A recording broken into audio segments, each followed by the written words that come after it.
All right, everybody, welcome to another episode of WarriorCast, and we have with us an OG, Omar. And Omar, if you don't mind, I'll just give them a bit of a background on you. So by OG, I mean you've been around since Yahoo was in dial-up, and you were, effectively the guy who provided the scaling solution to switch over to broadband, and so that it could stream and keep up with the competitors, and that's on the software and the hardware end.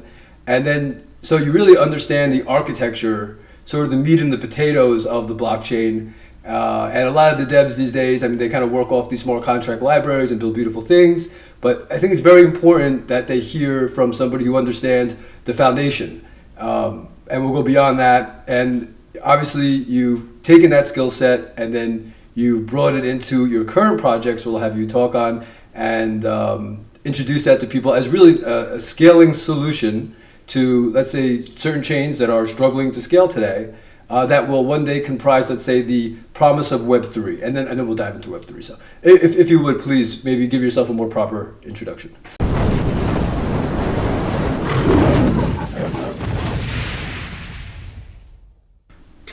All right. Well, thank you so much, Mike, for having me on. Really appreciate it. So my name's Omar Syed. My background is in computer science. I've been in the industry for over 30 years now. My focus has mostly been in building a large-scale, mission critical systems for large enterprises, where they're handling millions of daily active users. And so I started my career working at Raytheon, fresh out of college.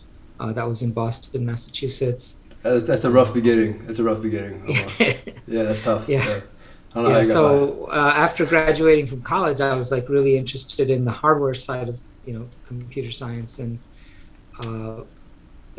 so I really try to find something in that. And so I got lucky. I was able to work at Raytheon in their missile systems division, helping to create chips that went in some of the Patriot missiles that were used in the war against Iraq. That's been a while. I don't know if people even know about that anymore, but and then after after being there for a little while, After that, I thought that I'd want to go back and focus on AI.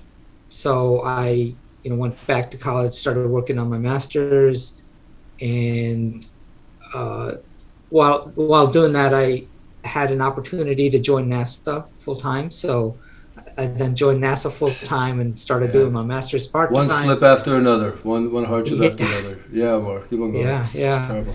So that was really cool. So I was at NASA from 1989 to 2001, throughout the 1990s, where this was the period of time when the internet and the web was becoming mainstream.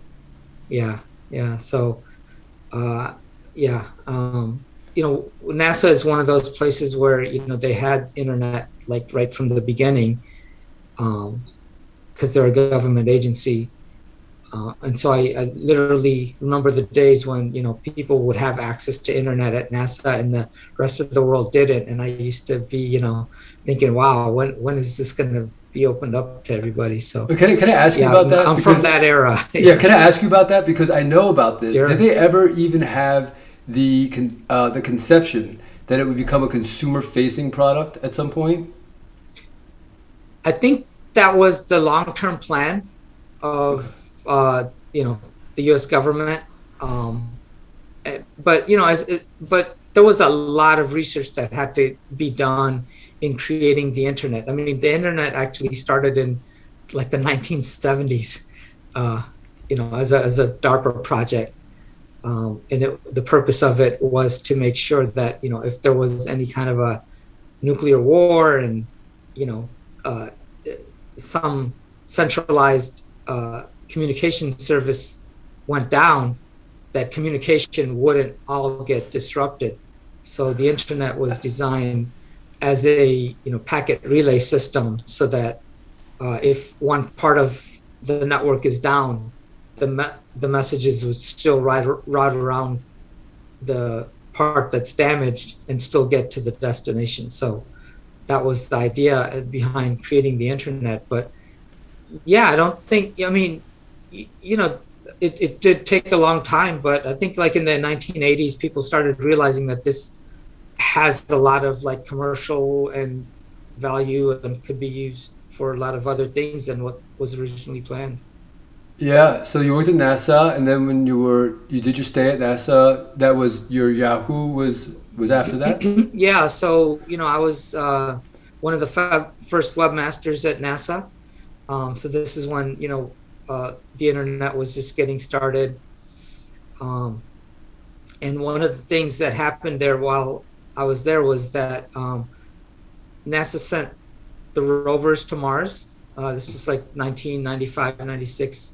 I remember that. So that was the first time that was so crazy. Rovers to Mars. That was a really big deal. Yeah. And so we thought, hey, wouldn't it be great if we put these images that we're getting back on a web server? And so we did that, and Nice. the media covered it, and before we knew it, we were the most trafficked website.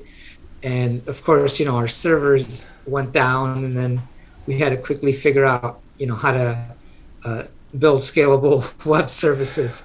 So this is, scalable web services was not a thing back then. The internet was just getting started. And so,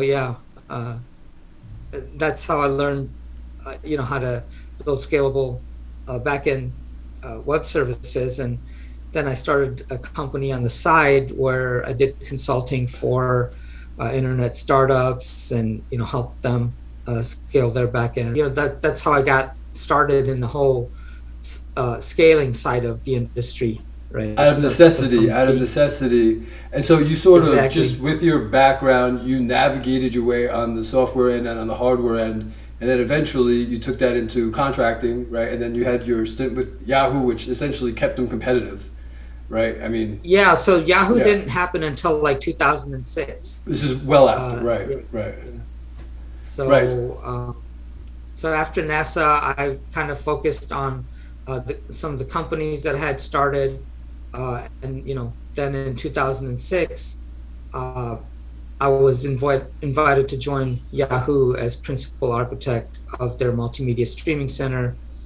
So the situation with Yahoo was that Cool. they had bought a company called Broadcast.com, which was started by Mark Cuban here in Dallas. I'm in Dallas now.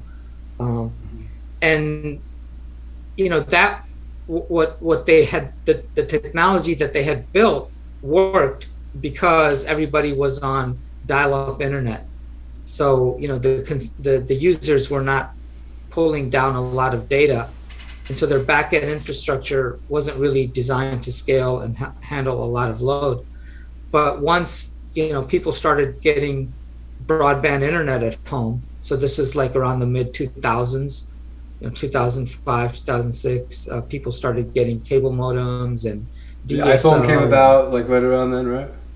Yeah, exactly. Right around then. So then, their backend infrastructure was having issues keeping up with the load. And so I was re-architect that. And so I helped Yahoo get like 4 patents on, the systems that I helped design there.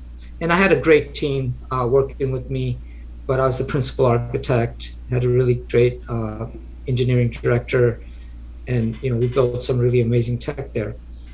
And then from that, I moved on to Zynga. So Zynga is, many people may not have heard of Zynga, but they probably remember like Farmville, which was a really popular game on Facebook for a while. Yeah, I think I remember that. 2010.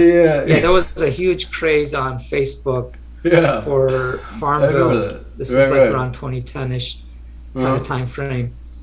And I actually joined them in like 2012 and I worked on a project called Castleville, which was headed out of Dallas, and I helped them with some interesting scaling solutions for handling, validating the user movements, right? So whenever somebody makes a move in a game, that gets sent back to the server, but then we have to check that, is this move legal, right? And so that puts a lot of load on the back end servers. So we came up with some clever schemes for how to.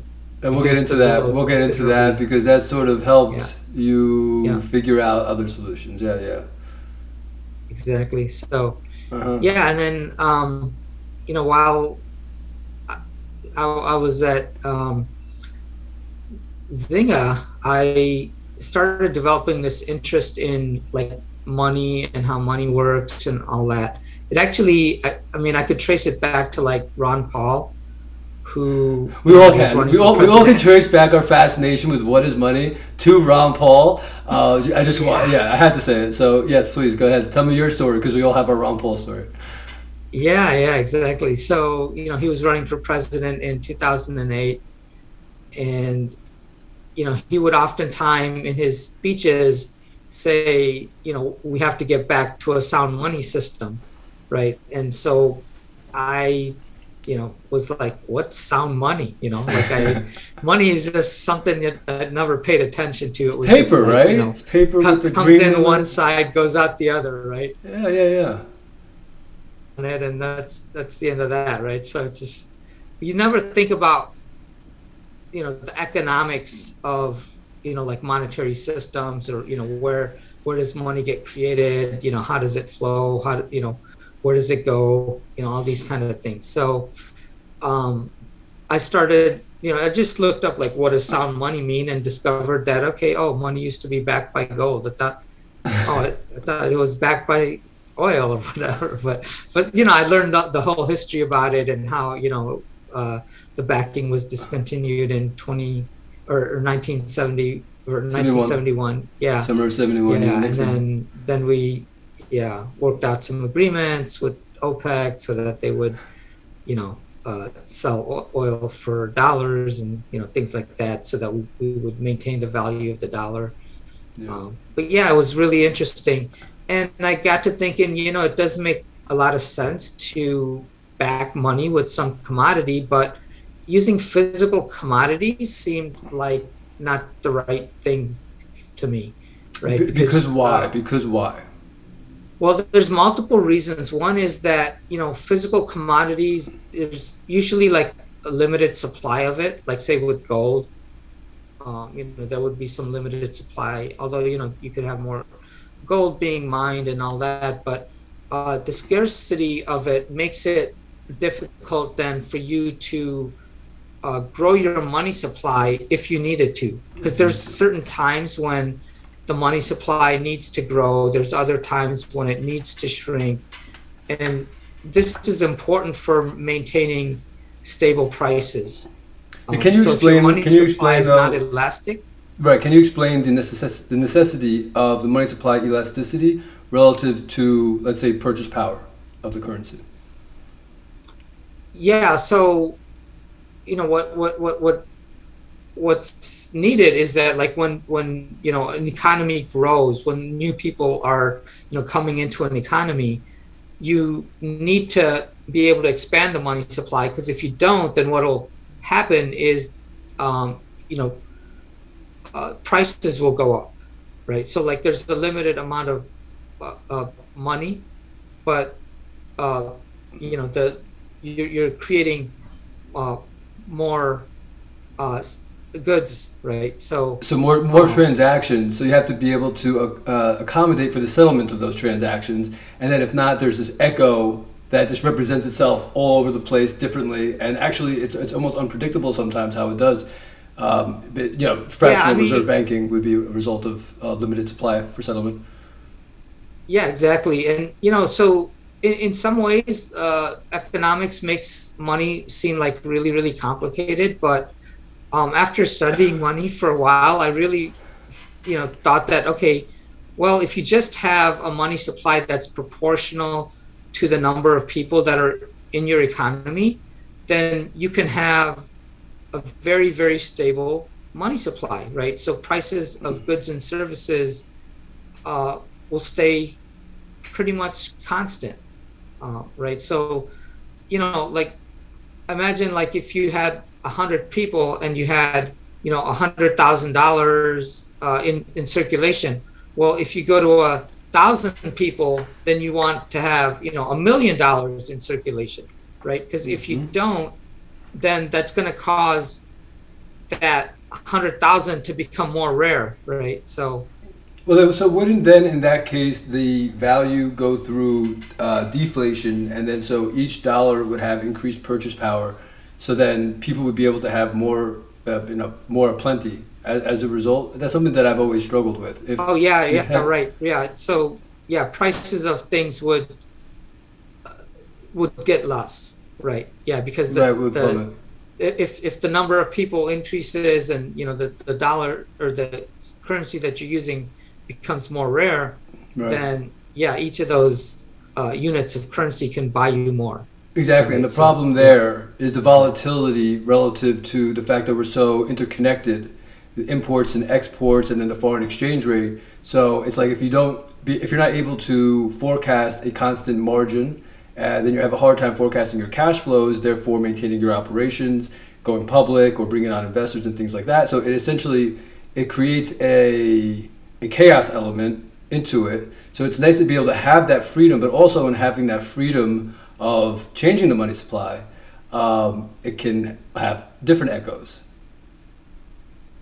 Yeah, exactly. And but the reason why people have wanted sound money is really to ensure that the people that we put in power to issue the money don't abuse that power, right? I mean, if you read the Bitcoin white paper right at the beginning, Satoshi says that, yes, the history of money is filled with, the issuers abusing their power and, inflating the money supply, right? Everybody, the description in the link below to the Bitcoin white paper, if you haven't read it yet, you got to read it.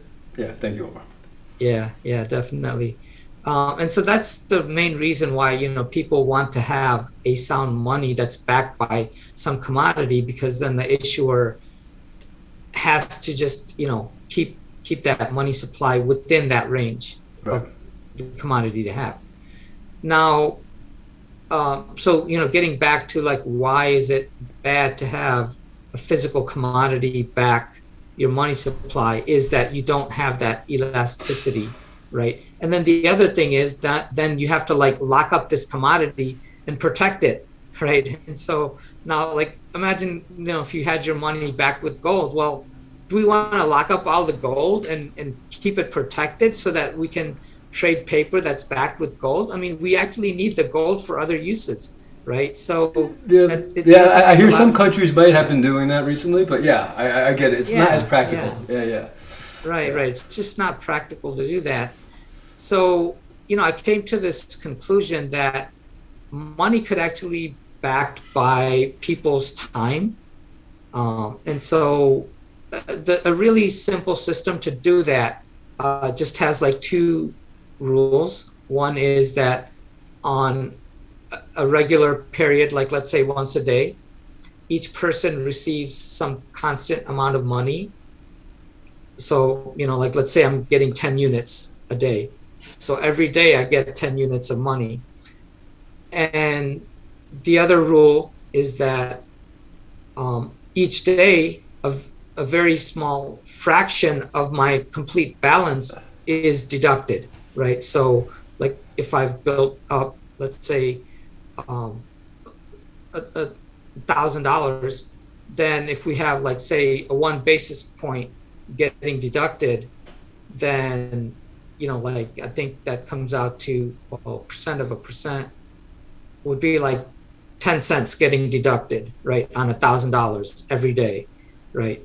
So what happens is if I never use that money and I just let it grow, so I'm getting 10 deposited every day, but once that amount gets to say like 100,000, then that 1% of a percent that's getting deducted will equal to 10, and it cancels out. So my account will grow, but then, reach some asymptotic limit of equilibrium where it's not going to grow beyond that, right? So based on that, you can calculate that every person that's in your economy has, approximately, like with these two numbers of 10 being received and 1 basis point being deducted, it would reach an equilibrium of 100,000. And so you could multiply the number of people in your economy times 100,000, and that's basically going to be your money supply. But it's not going to be evenly distributed. Of course not, right. So some people may be spending every day, others might be saving, and so on. So, but that money supply is elastic in the sense that if you get more people joining your economy, the money supply will grow. If people leave your economy, the money supply will shrink. Right. So, so that's a really simple system. Now, the hard part is how do you implement this, right? That's what ended up leading me down this rabbit hole of what I'm doing now. Right, and and we want to go address that because, so we're going to address scaling, and we're going to address like what that means. So first we'll discuss just basic terms what blockchain is, then what the challenges with scaling are. But we're even going to go forward before we do that and discuss more. You saw the proliferation of Web 2, and you were literally, ground zero there, pretty much upon its expansion and mass adoption, right? And then you saw the proliferation of what some have called the wall gardens of Web 2 social media platforms, and you've seen people around the world just have access and job opportunities created and just a huge amount of economic productivity. But then there's a yin and the yang to everything. So you've seen the growing of large companies at the expense of maybe local communities, and just a reshuffling, if you will, of the economic order as we knew it relative to the community and just size of company, right? So it doesn't make sense for a brick and mortar store anymore, given the margins, given the volatility of the dollar, and versus what you can do online, especially if you have a scalable solution, right? I mean that's key. That somehow linked also locally would really be tremendous,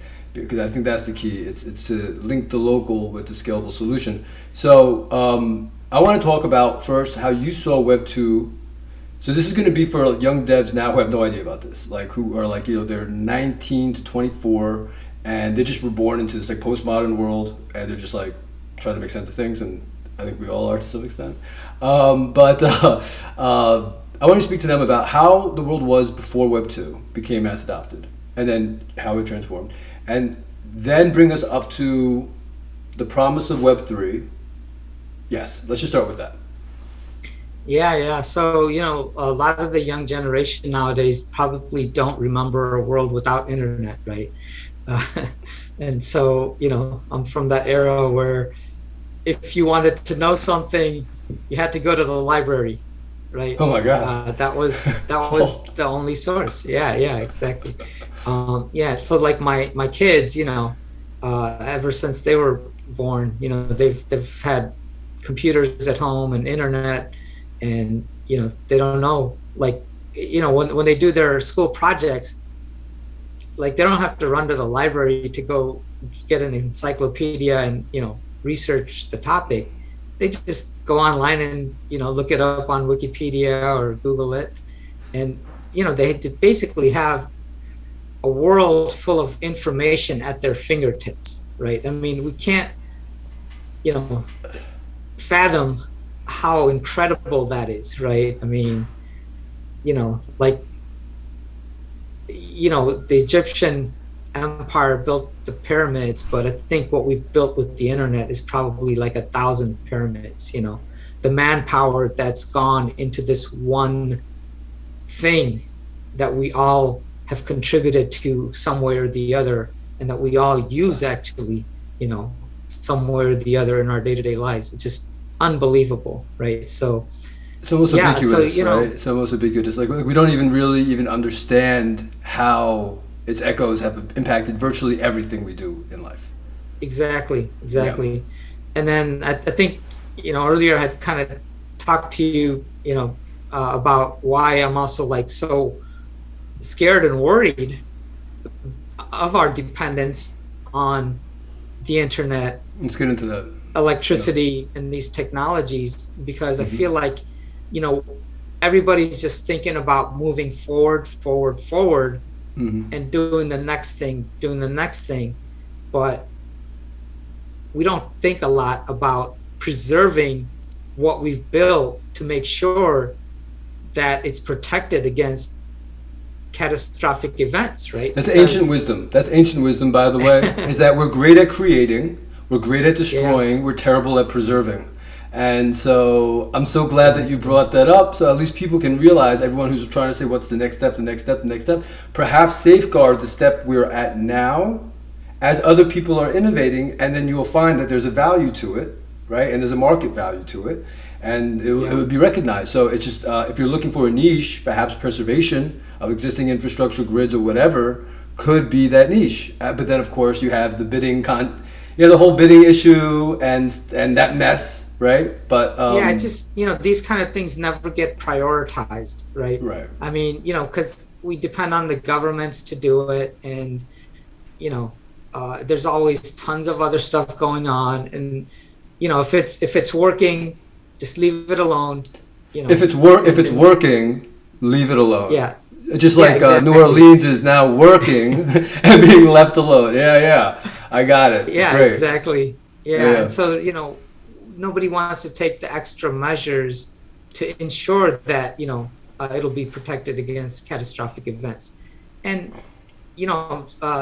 the catastrophic event that I worry about the most is a solar flare, right, or a Can you explain coronal mass people? ejection, So people, they've heard EMPs as a danger. They've heard about that because right? people like to pin potential tragedy against man versus nature. So that's like a tendency, a trend that I've seen.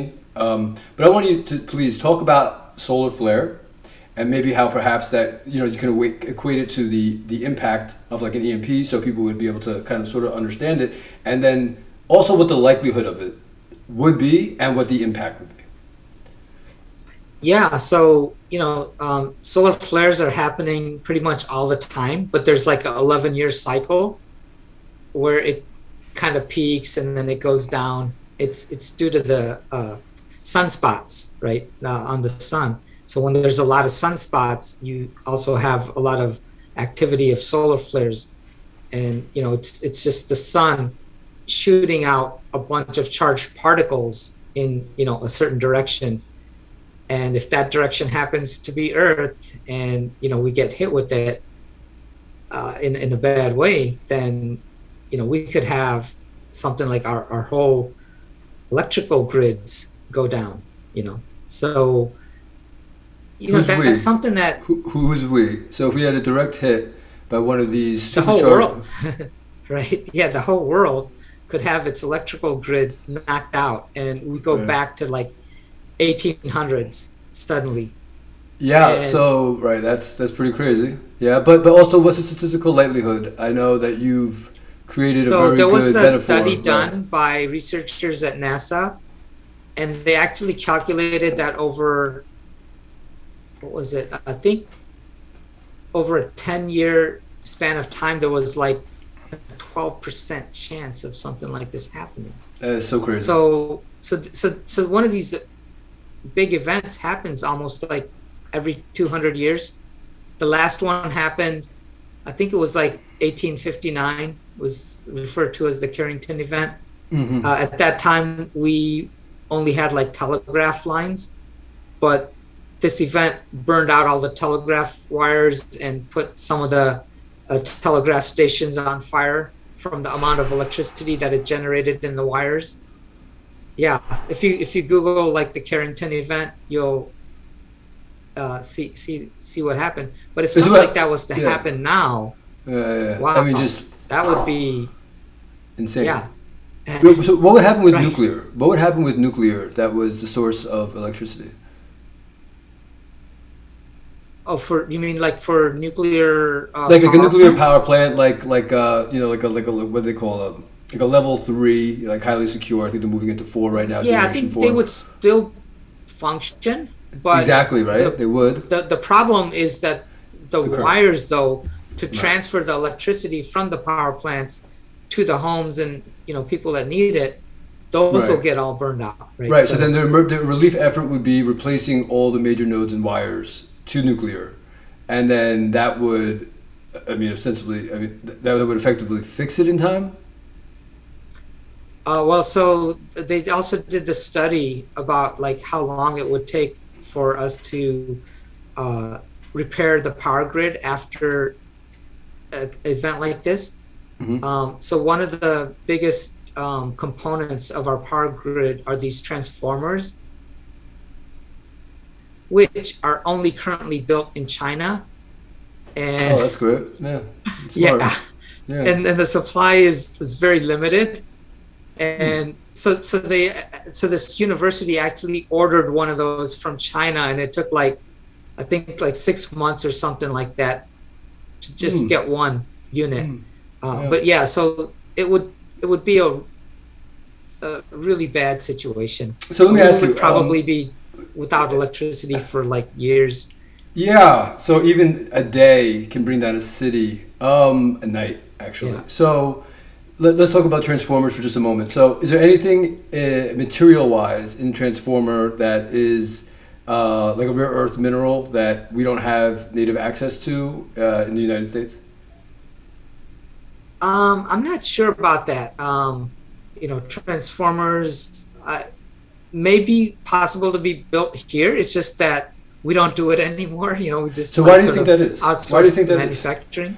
Yeah, why do you think that is? Why do you think that like such an essential part of life, like our life as we know it? I mean, it's not like a social issue where I feel this and you feel about that or whatever. This is like life we're talking about here, like preservation of our lives and our family. So I'm just curious as to why people. So if there's this niche market, right, for transformers, where there's a 6-month delay and it's so rare and so important potentially, right, to be able to recover in preventative measure. Right. Why isn't someone filling that niche here in the States? Well, I think transformers are kind of things that are like not like once they're built and they're working, they last for a long time. So there isn't a constant like turnover of transformers, and so you don't really need to build a lot of transformers. But when you have an event like this and you suddenly lose all your transformers, then we get into a really bad situation where okay, we need like to rebuild all of these transformers, and that's just going to take a long time. So that's why. How many transformers so are it's there not now? a really good business model to for somebody to start like a transformer company, because you're not going to have sales right now. Yeah, I mean, I guess there's special government contract contingency plans. If they were thinking ahead, that would be probably smart given the data from NASA and the importance of transformers and wires and the time to rewire it and things like that. But again, like focus is like we've given a lot of power away, and it seems like it's on all sorts of things other than what's just preserving life, and that's what freaks me out, right? And so Web 2. Like we were kind of going on to like how it was changing the world, and one thing that we saw was that they realized the power in Web 2, and it was great economic. I mean, there's so many great things: sharing of information at your fingertips, combined with smartphones. People are still asking each other like, "What does this mean?" I'm like, "Bro, you literally have a phone in your pocket. Just go blah blah, and then you'll know what it means." So it's kind of funny because our brains haven't caught up with our capability.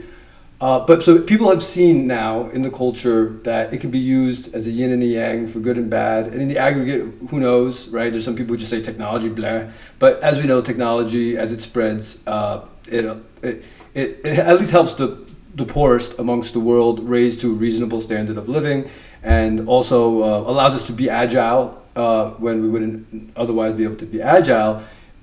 Which wouldn't really help if a solar flare gave us a direct hit and we weren't prepared for that. But let's just say that's not coming. And so Web 2 has played out, and we sort of see how Web 2 is, and it's sort of ubiquitous now. Like it's in our lives in such ways that a former guest had says like, when do you know mass adoption occurs? It's like when no one realizes that they're using it, and that's kind of like where we are. We're fully saturated in it. But now you are, as you've seen Web 2 take hold.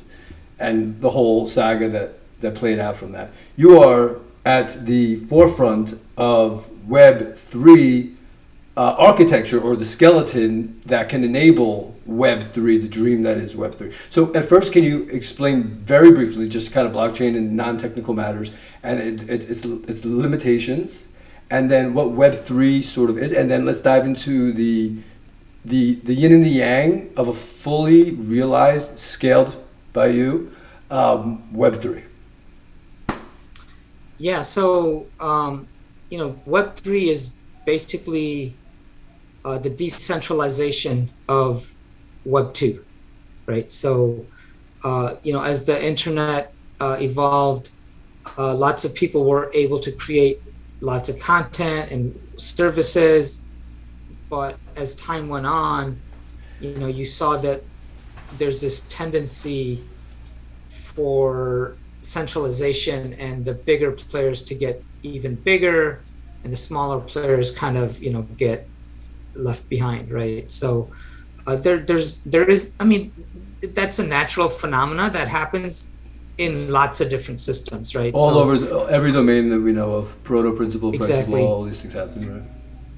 Yeah, but I think we're probably beyond the natural level, right? I think so too. I think the natural level steroids might be like 80-20, but now we start to get like beyond that even, right? Yeah. So, so that's not healthy for the whole ecosystem, and so we're starting to see this revolution now towards decentralization, and I think that was triggered by Bitcoin specifically. There was a little bit of that earlier prior to Bitcoin, like with BitTorrent, right. but yeah, Bitcoin really fired it up, and so it showed that, hey, you can actually have systems that multiple people who don't trust each other can participate, and the system can be designed such that the game theory makes it beneficial for them to cooperate in a way, even though they don't trust each other and necessarily don't want to cooperate, but the system can be set up in such a way that it's beneficial for them to cooperate, right? So that was really a big eye-opener, and a big contribution from what Bitcoin did. And now we are at the forefront of that revolution, and this revolution, I think, will probably take at least 20 years, 20, maybe 30. I mean, actually, we're already 10 years into it. Can't believe it, right? So, like, crazy. If you say like 2009 when Bitcoin was released, so we're 2022 now, so getting close to like 15 years into this revolution. So this will probably go for like 30 years or so, but we're still in the early stages of it. Now, just like if you look back at the other revolutions, like say computers or the internet, at the very beginning you just have like very weak computers that can hardly do anything, but you can begin to visualize that, oh my God, if this became more powerful, we could do all kinds of amazing things. Can you take us back to the printing press and then go to the internet? So what happened when the printing press first happened in agricultural and metropolitan areas? Yeah, I mean, so And I'm only asking you because you're so interesting, and I want people to hear your answer. So go ahead. Yeah, sure. I mean, yeah, the printing press also was a sort of decentralizing and revolutionizing event that happened, hundreds of years ago, right? Because prior to that, information dissemination was very limited, and only those that had a lot of power could express their points of views through printing and getting that information out, because everything was handwritten, and who could afford somebody to handwrite 1,000 copies of a manuscript, right? Sure. And get that out. But the printing press changed all that, and now lots of people were able to express their ideas and mass produce their ideas in a form that other people could get access to.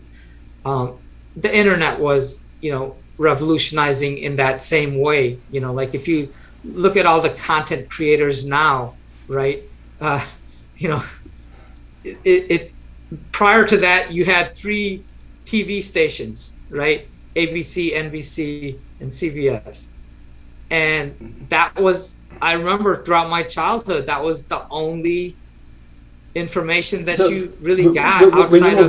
When you remember from your childhood, was the narrative always the same from each, or was there variance? Oh, yeah. I mean, if you looked at the nightly news on all 3 of the channels, they pretty much covered the same thing. The narrative was pretty much the same. But now we have, YouTube and, lots of different points of view, lots of different people participating in getting information out there. You have a lot of choices. So, that's really, that is also a very decentralizing kind of an event, right?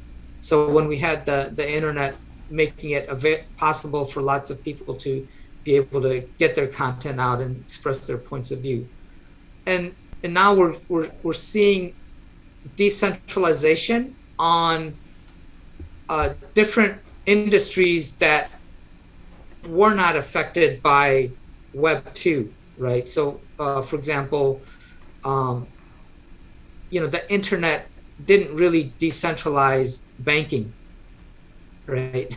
Banking is still in the hands of small limited group of people. Great people, the best people in the world, probably. Yeah. Exactly, and being able to create an asset and have lots of people around the world use that asset, that's just like unheard of. I mean, internet provides the ability to move information, but you can't move $1 across the internet, right? So at least you couldn't until Bitcoin came along and allowed the ability to move value across the internet. Yeah, without having to go through a gatekeeper who can, let's say, hold it for no cause prior to affiliation. Right. Yeah. So anytime you want to do any movement of assets on the internet, it was always going through an intermediary. But and then also you couldn't create your own assets, right? Like, I mean, there's just a limited set of assets, which are the national currencies and maybe the stocks, right? But of course, stocks, I mean, they're just stay within their own world that you access through a broker.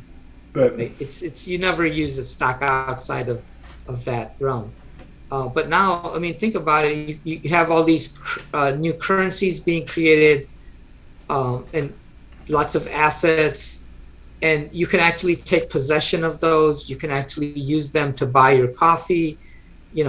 This is just changing and revolutionizing the world in a way that wasn't possible before. And so the ownership of assets, utility NFTs, transfers of property. I mean, exactly. So this is kind of like decentralizing things which were not decentralized from the Web 2 revolution, right? So Web 2 revolutionized or decentralized information, but now Web 3 is decentralizing things like financial systems and trust, essentially decentralizing trust. I think trust is cool. I think that Web3 identity and utility NFTs is going to make things so much more efficient if deployed properly and by the right actors. Obviously, I mean, it takes regulation so long to catch up, and even people to understand what's happening right now. They don't, like, they'll think of silly internet money or like, JPEGs that are probably trademarked by someone else being sold as an NFT for like $20 million. And they're like, oh, this is what's happening. And we're like, no, guys, we gotta Okay, let's break down the cryptosphere a little bit into sound money and decentralized democratized rails, and then we have what can be built into what some call the metaverse, different experiences and the future of that, its utility, the yin and the yang of that. But also just on daily life, it's just, how does that affect you in terms of like closing a home, right? Or being able to purchase anything, or to assign value, or build communities, right? And then right, not right. get shut down. So like if you build, let's say you build because everyone just like finds you because you are super fascinating. That you get like a jillion people on Twitter, and let's say the monetary value of that is like, I don't know, $200 million, and you can put that on your balance sheet, right? Because there's some conversion ratio relative to product and services. You can't do that today. Honestly, I mean, you can try to get away with it if you're having someone buy in or whatever, try to get a valuation, try to convince them of that. But the truth is, they could just whoosh, at any moment, you see something to piss them off, like solar flares, gotta watch out for those solar. They're like, you said solar flare, whoosh, and that's gone, right? Web3 though, I mean, that puppy can sit on your balance sheet, because then you just go to a Twitter 2.0, which is not called Twitter, it's exactly. much cooler. Yeah, and then you bring in your followers with you, right? Yeah, exactly, and that's where that's one of the things that you find that with Web2, you're all excited and you're creating content and you're disseminating content, but then eventually you realize that you're doing it on somebody's platform, and then they have their own policies, and and they could easily shut you down. And I'm sure lots of YouTubers have experienced at least getting a warning or two. Some of them were shut down, but that these are the kind of things that wake people up, and then they start to think like, oh well, how can I make this more decentralized? And then that's when the technologies that are being created now with blockchain and distributed ledgers will allow all these people to be able to create new platforms, right? So, there's already platforms like Odyssey, and there's a few others. I'm forgetting the names of. But yeah, Minds, I mean, you could actually like a Web2 interface, but it has like a lot of the sort of crypto ethos built into it. Yeah. Right. So there's, now people are starting to see that, hey, we could actually build our own platforms that are decentralized now. So when you mean decentralized, what do you mean essentially? Because people are going to hear decentralized, they're like, okay, like I think of like increased cost. Because in the beginning, like if you want to go ahead. Yeah, a lot of aspects to decentralization, right? I mean, so, yes.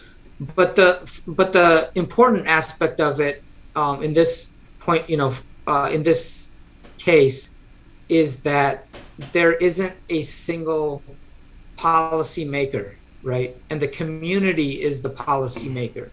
That's what decentralization means. So you can have this platform, but that platform is shared by the community. It's the gains or the fruits of that platform are shared by the community. They don't go to make a few people that started that platform ultra rich, right? So that's what decentralization means in this sense. I mean, so it can be deployed right, it can be deployed wrong. I mean, from a cost standpoint and a quality control standpoint and a regulatory standpoint, compliance, I understand doing something more private, restricted, slow and steady, prove the concept, make sure everything is working properly, and then decentralize and democratize over time in a scheduled way that's self-triggering, right? Once these metrics are hit, this is what's going to happen. These additional nodes are going to be released, and therefore the master node loses less and less governance on it, but at least you can ensure that it's not, so just going straight into completely like public and permissionless, I think is very, very chaotic and very dangerous, and can give a lot of us like a lot of bad names. Because we know there's bad actors happening, right? And so it's like and there's a lot of like learning that has to be done in this space. And that's happening. Like there's lots of DAOs out there. Different DAOs are taking different approaches. There's a lot of evolution going on right Yeah. now in this space. But we need leaders, though. And, you know, We need leaders with high integrity to say, perhaps, I mean, not centralized authority figures, this is what I'm saying.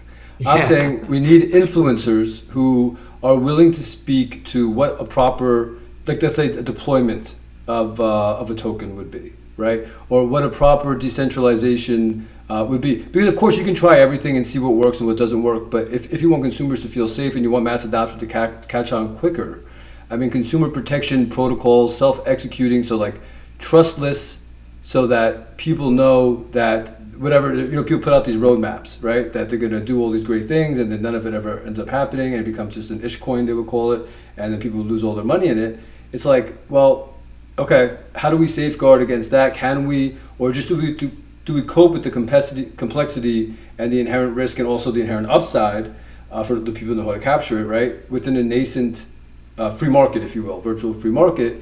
And then also it's like, well, if we push too hard, then there's going to be pushback, right? Obviously. And then that comes in the form of fiat, right? Government regulation. Yeah. And then in the aggregate, if we don't police, but if we don't at least like come to some like agreements or even points, focal points where we agree to disagree, even that, so at least people know these are focal points that are important when it comes to this emergent, well, Web3 becoming eventually, you know, ubiquitous just like Web2 is.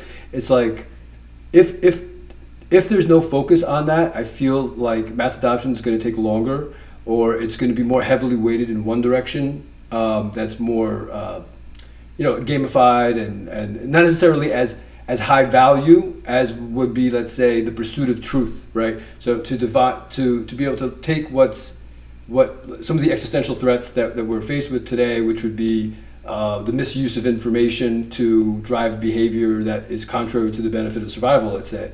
And then it's like to say, okay, well, that's a problem, so we're going to focus on that, and this is how we're going to do it. And then, you know, people are like, okay, cool. Well, maybe instead of creating a third AMM on the same chain, maybe we're going to take these brilliant people and give them this offer and say, hey, why don't you go join this? But without OGs, if you will, right, standing in and saying, well, this is what I saw happen in Web 2.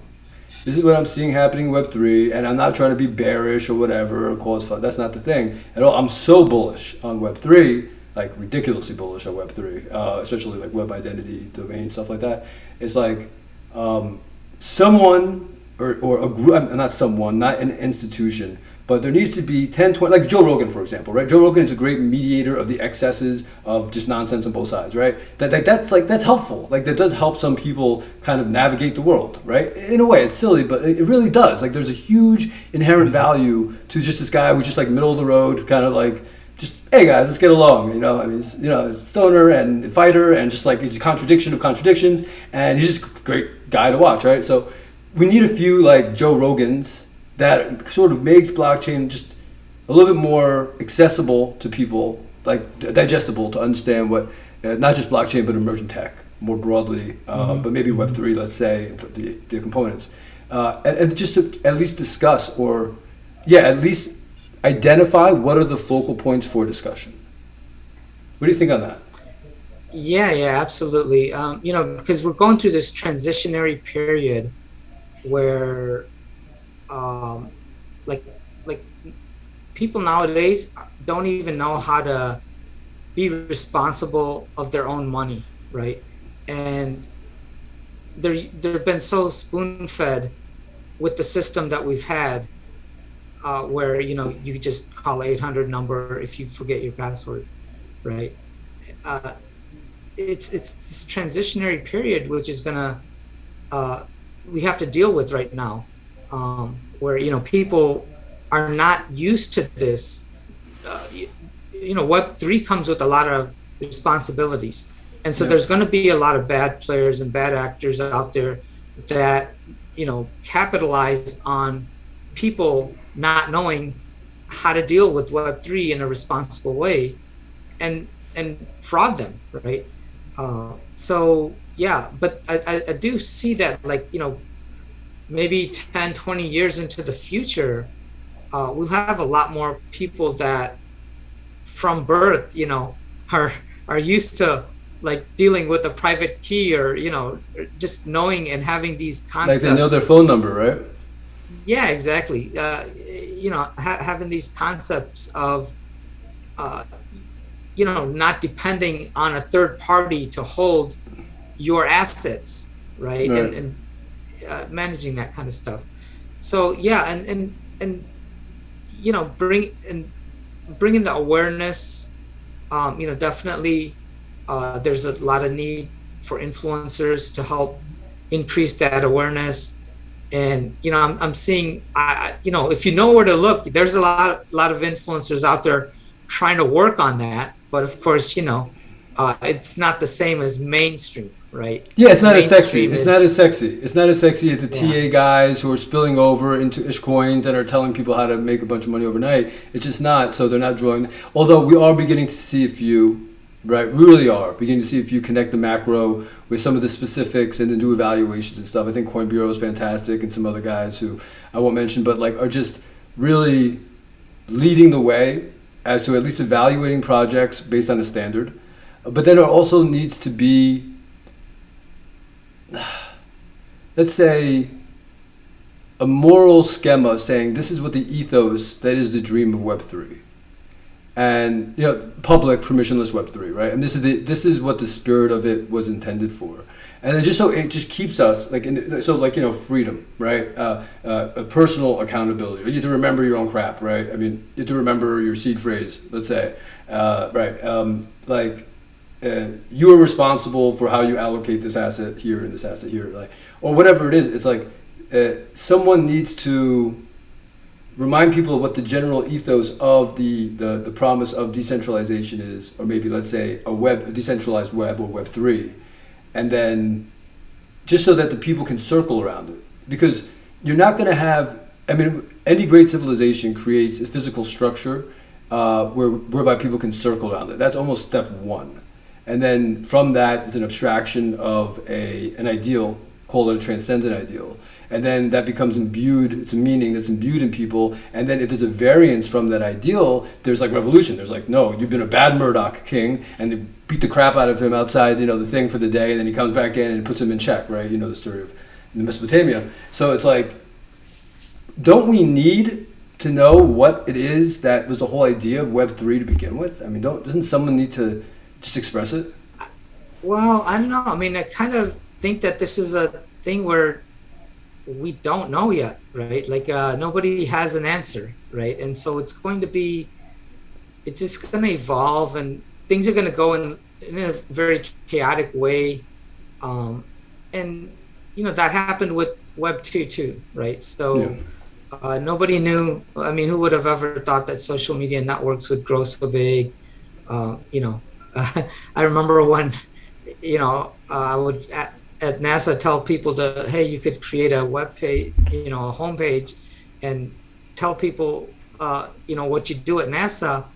They would be like, oh my God, I don't want to, like expose myself to the world. Or people were afraid to put their pictures online, right? So nowadays, look at how much the mentality has changed, right? And so over time, it has to evolve. I don't think nobody has the right answer, and you also don't want to put anybody in that position. It's not a good thing for society as a whole if there is somebody that's in that kind of a position where they can, give, a direct to that level, right? So it wouldn't be an imposition. It would be a competing sea of ideas where the best ideas rise to the top, and the people who entertain the worst ideas, I mean, they're welcome to follow them, but at least that'll happen naturally, I mean, it happens naturally. It just takes time, and things don't happen as fast. I mean, like look at we had electric cars back in the 1800s, right? But then there was other reasons why we went to gas cars.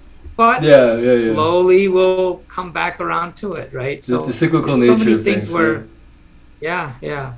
So we had light bulbs that wouldn't burn out, a few years after we invented light bulbs, right? Perpetual motion and whatnot. But we didn't, we don't have light bulbs that don't burn out now, but you know, so nothing follows this perfect path. There's a lot of chaos. There's a lot of different routes that get taken, but eventually things do get better slowly over time, right? So, What's your time horizon on that for Web3? like I said, I think at least a 30-year time frame before Web3 even starts to become like mainstream.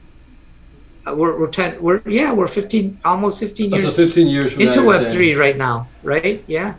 So, in 2013, we'll see, like 2009 was when the Bitcoin white paper was released. So 2019, now we're 2022. So in 2013, it'll be like, or 2023, it'll be like 15 years that we're already into Web3. Yeah.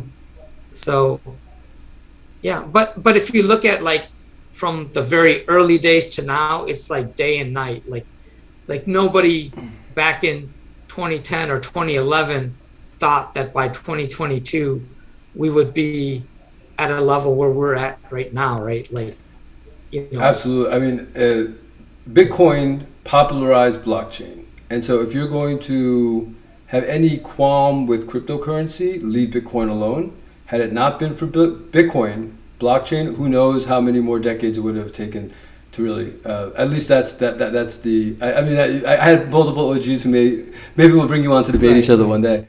Let's go move on real quick to, in order for this to become a reality, because we're talking about it almost in the abstract, but someone's got to build it. And so we have the two most popular chains that you know now. So we have blockchain, Bitcoin, blockchain, and then its Lightning Network. And then we have Ethereum, and they just did the merge, and they're moving over from to POS. And they're going to have issue scaling, right? So they have like these like layer 2 solutions like Matic and stuff like this, sort of like layer 2-ish. Tell me about, so you've effectively, I mean, over time discovered a way forward for system scaling on the software and the hardware end. And it was like kind of like by bit, and then boom, you had your epiphany. So speak maybe to those two chains just to engage those audiences, and then to your specific project. But just like, give like each audience, like they get 1 minute, and they should be very thankful because, Sure. Idea. Yeah. I mean, Bitcoin, I think it's always going to be there, and it's, the incredible thing about Bitcoin is that it's simple, right? And it just doesn't add a lot of complexities. And, at one point, Bitcoin had built into it like all this contracting system that Satoshi was planning on doing, but the devs kind of like said, hey, let's just, put this on hold.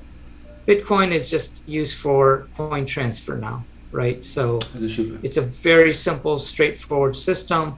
And that is what makes it very resilient and robust, right? And it stood the test of time.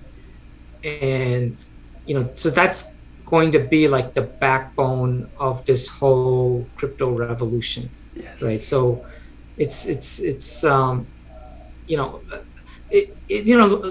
people criticize it and all that, but it all depends on what, like if you're looking for something that does programmable money, that's not, I mean, Bitcoin has some features of programmable money, but that's not what it's used for nowadays.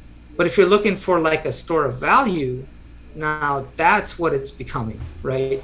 So, over time, I think it's solidified its niche as a store of value, right? So now you have entities like BlackRock, which, their client base controls like, $20 trillion, partnering with Coinbase so that they can buy, assets like Bitcoin and, diversify into crypto, right? Yeah. So they're not going to be buying all, there's over 20,000 different coins out there, right? So these guys are not going to touch anything beyond maybe the first, two or three. Um, so these coins like Bitcoin established themselves as a solid, right? So now, if we look at Ethereum, Ethereum was, after Bitcoin, the next biggest technological advancement in the space, where it fulfilled the original promise of Bitcoin to have programmable money. Yeah. Right. So, with Bitcoin, Satoshi had the vision of, having contracts and programmable money, but a lot of it was tuned down. And so that because Bitcoin of the democratized network, vulnerable. let's just be clear, because of the democratized network, these people said we would rather have sound money and get like almost guaranteed sound money than even dabble, because preservation. That's why we see a temperamental divide between Ethereum, if you notice this, and the Bitcoin holders was key. Yes. Exactly. And that's the awesome thing about this space, is that one thing doesn't have to be everything, right? Yeah. So you can have Bitcoin being a store of value. You can have Ethereum being, programmable money. You can have another chain, for another purpose, and so on, right? So we can have lots of different chains which are, specializing in different things, and they can all be very useful. Depends on what you're measuring, right? So what's important to you. So with Ethereum, that was the big innovation. It showed that pretty much you could build, any kind of a functional program and put it on a blockchain in such a way that, okay, once it's there, it's there. Yeah. I don't have to worry about running that anymore. I just create a smart contract, deploy it. I pay my gas fee for deploying it, and now it's there, and nobody can stop it, which is, really amazing. I mean, we never had that capability before. So I think I get it now with blockchain as it comes to the biggest chains, Bitcoin and Ethereum. So, but there's going to be challenges, and we know that scaling is a challenge, and that you talked about sound value earlier. And the importance of expansion of the money supply and contraction of the money supply, and maybe how that could be stabilized. So you have like a deep labor of love that has a tremendous following, right? And it's been going on for a while. Can you just bring the audience into your world and then perhaps cap it off with like how you made that happen? Yeah, sure. So to kind of, put that into perspective, we have to go back to what I had done with the whole sound money, system, and it, that triggered me to think about how could something like this actually be implemented in the real world, and that triggered me to search for other monetary, forms of money, and coming across Bitcoin back in 2011, and even I thought the Bitcoin technology was great, but still I could see that this wasn't the complete solution for implementing something like a sound money system that the whole world could use. And there's two problems, right? So one problem is, how do you scale that system up so that it could handle billions of users? And the other is that, how do you ensure that, each entity that has an account on the system has only one account, right? Because if you're receiving money every day, there's a lot of incentive to create fake accounts, right? And so that's kind of the holy grail of the digital identity problem. And so those two problems had to be solved. And so I'm currently focusing on solving the first one, which is the scalability issue. And, having a background in having built scalable systems, this was definitely something that interested me a lot, right? So, I was hoping that somebody would come up with, using some sort of solution like sharding for blockchains, and because that's what's used a lot in the Web 2 world to build scalable systems. But not seeing that happen in 2016, I just kind of left all of the other things that I was doing and locked myself up in the library and focused on designing, a scalable, sharded, decentralized ledger. And in late 2017, I, started putting a team together, and we started a project called Shardus. So the shard part of it relates to sharding, and so we have been building that technology since 2017, and every quarter we do a presentation and a YouTube stream and demonstrate our software. And We'll put a link in the below. We'll put a link in the below so people can see what you've done in the past and maybe when the next one's coming. Absolutely, yeah. And so we over a span of about 4 that technology to the point where we can actually demonstrate linear scaling. So what linear scaling means is that you want your system designed in such a way that every node that you add to the network actually helps increase your transaction throughput. So if you look at the number of nodes as the x-axis and your transaction speed as the y-axis, then if you get a straight line, then you have linear scaling, right? So that's what that means. And we were able to show a network of 200 nodes being able to achieve I think we showed like 100 TPS, and then we pushed that up to I think 1,000 nodes, and that was able to achieve 1,000 TPS. So what's a node to transaction that's a throughput? linear. Right. That's the linear. Right. You achieved the linearity. Yeah. And so what's the node to transaction throughput when compared to, let's say, Ethereum today? So Ethereum does about 20 transactions per second. Okay. So the difference would be roughly. It's orders of magnitude. Oh. Right? So like 10 to 100 times faster than Ethereum. Right? Yeah. So.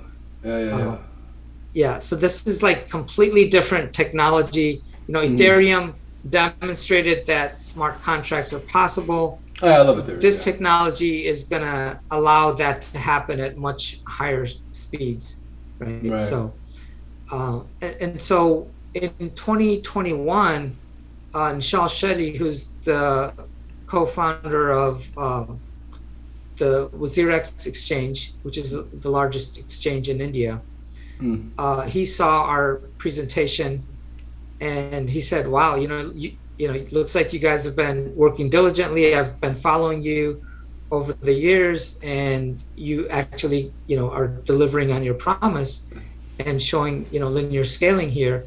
And he said, like, "Do you think this could be used to create a smart contract platform?" And so we went back and thought about the details of doing that, and we realized that we could create a smart contract platform on the technology that we had built with Shardus. And so that's how the Shardeum project got started. So Nishal and I partnered, and we created Shardus and now there's Shardeum, right? Shardeum, yeah. So protocol layer technology. Shardeum is adding the Ethereum virtual machine and the smart contracting capabilities to that, right? So that's how I got involved with the Shardeum project. And Nishal has a following of 500,000 Twitter users. He's a prominent figure in the India crypto space. He's invited by their parliament to advise them on crypto regulations. He's oftentimes on Indian television as a guest commentator on what's happening in the crypto space.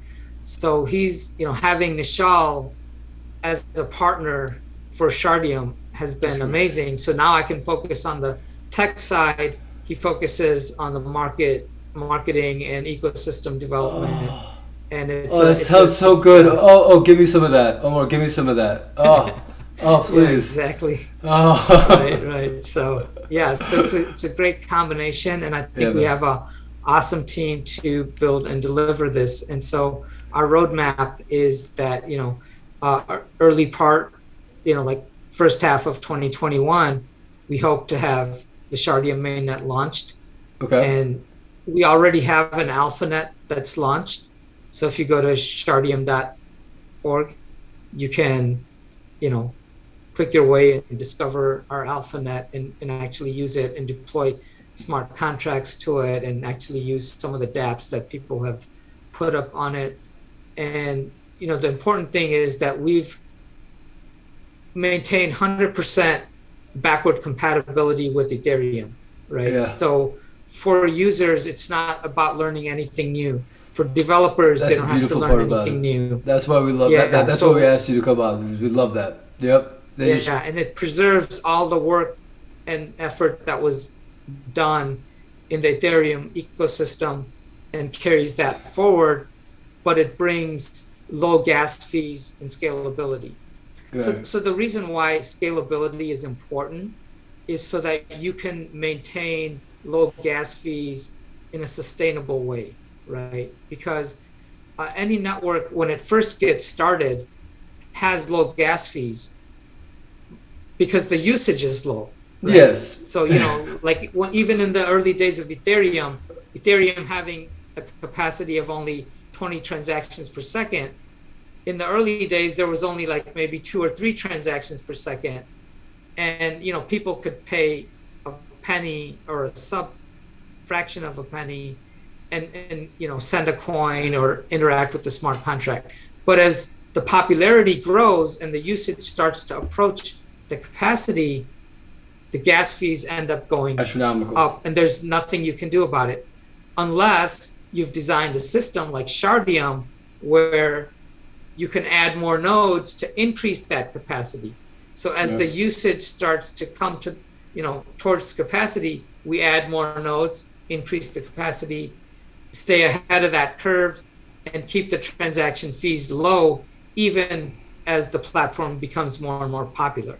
So that, I think, was the next evolutionary step, in this, long 30, 40 year phase that we're in.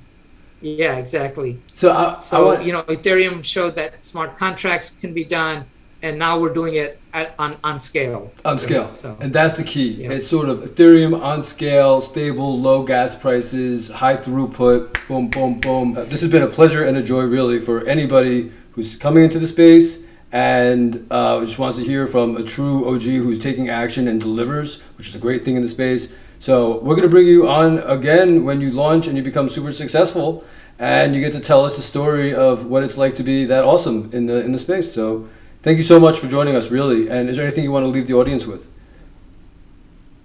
Just want to thank you, Mike, again for having me on. Really enjoyed the conversation, and just want to tell the audience that hey, there's some really amazing, great projects coming up. So keep an eye out for Shardium and Shardus as well.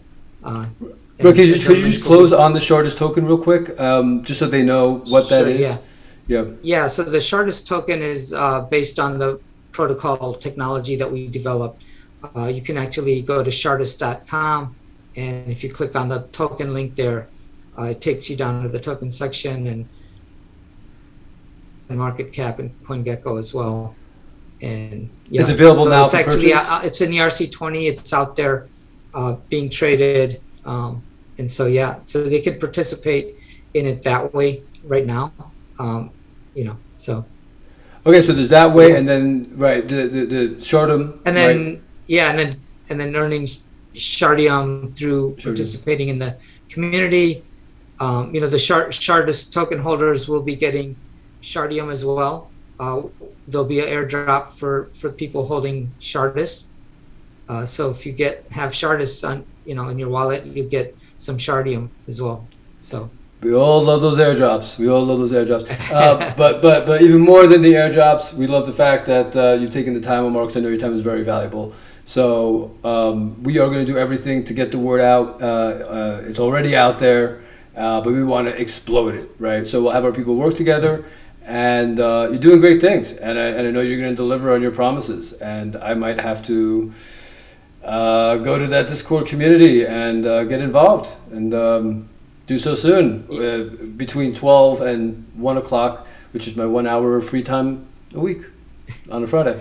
Awesome. Yeah, we'd love to have you over there. And, we have a long road ahead of us still, but, we're committed to delivering, and we're excited about what we're building, and we want to have the community involved. And I really appreciate it. Appreciate you getting the word out. Oh, yeah, it's our pleasure. It's our pleasure. I mean, we want to see more people like you enter the space, innovate in the space, and I think we're both grateful. So thank you so much, and we'll be following up. So talk to you later. All right, take care, Mike. Take care, Omar. Cheers. Bye-bye.